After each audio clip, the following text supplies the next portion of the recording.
পৌষে শীতে নবান্ন, নলেন গুড় আর ধানে, সংক্রান্তিতে পিঠে পুলি আর মকর স্নানে। নমস্কার, আমি ঝুমু পলি, পলিগ্রিলে আপনাদের সবাইকে স্বাগত। নবান্ন মানে নতুন ধান।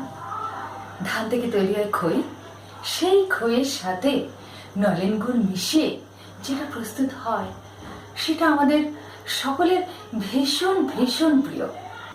শীতের রোদে পিঠ দিয়ে সেই নলেন গুড়ের মোয়ায় কামড় দেওয়া এক অনির্বচনীয় আনন্দ।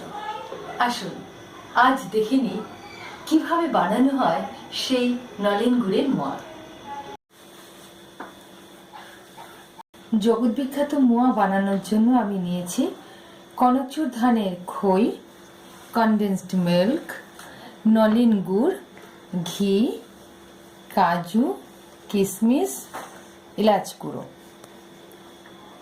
নলেন গুড়ের মোয়া বানানোর জন্য আমি নিলাম 1 কাপ নলেন গুড়।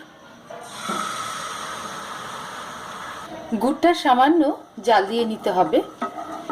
ট্র্যাডিশনালি বাংলার জয়নগর অঞ্চলে এই নলেন গুড়ের মোয়া বিখ্যাত, কিন্তু ভালো নলেন গুড় হলে তার সাথে কনকচুর ধানের খই মিশিয়ে আপনিও খুব ভালো নলেন গুড়ের মোয়া বানিয়ে ফেলতে পারেন। এই নলেন গুড়ের সাথে মেশাতে হবে 1 কাপ ক্ষীর। এই ক্ষীর আমি 1 লিটার গরুর দুধ ফুটিয়ে ঘন করে 1 কাপ ক্ষীর তৈরি করেছি। অল্প আছে নাড়তে হবে এবং নাড়তে নাড়তে বাবলস তৈরি হবে, মানে যাতে বোঝা যাবে যে গুড়ের চিট তৈরি হয়ে গেছে। দেখুন কি সুন্দর বাবলস তৈরি হয়ে গেছে, তার মানে এর চিট এসে গেছে, যাতে প্রত্যেকটা খইয়ের সাথে একটার সাথে একটা খই একসঙ্গে জুড়ে যেতে পারবে। এবার আমি গ্যাস বন্ধ করে দেবো।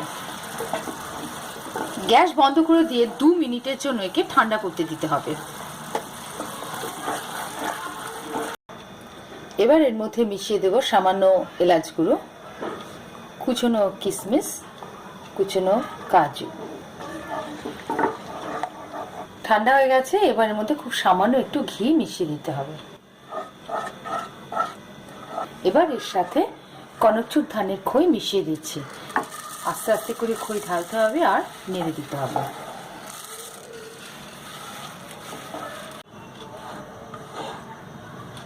দেখুন নলেন গুড়ের সাথে খই খুব ভালো করে মিশে গেছে।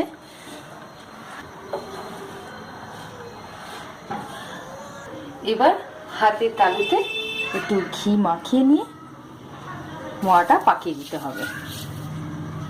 একটু গরম থাকবে, গরম অবস্থাতেই পাকাতে হবে।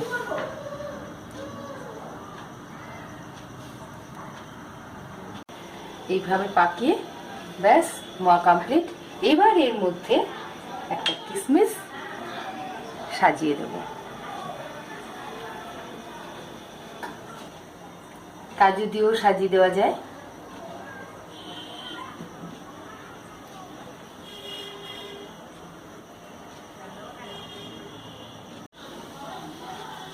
ব্যাস উপরে একটা কিশমিশ দিয়ে দিই। এইভাবে আমি সবগুলো মোয়া বানিয়ে ফেলেছি।